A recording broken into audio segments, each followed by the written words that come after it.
Hello guys, welcome back to my channel, and for today's video I just want to share to you another song that I composed 2 years ago. And this song is entitled Grasya Lamang Ang Kaluwasan. Once again, I'm hoping na mahimo ang panalangin sa inyo ang mensahe ani nga kanta. So God bless inyo tanan guys.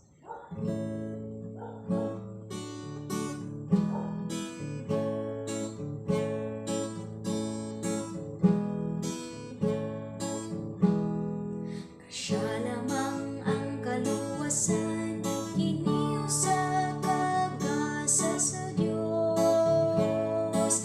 Dili pinagi sa binuhatan aron way tawo nga magpasigaro. Grasya sa Dios ang kaluwasan, ikaw lang ang magpili. Dawatan mo ba kini sa walangan, o ikaw ba magdumili? Nahisulat sa kasulatan, walay matarong, wala bisan usa.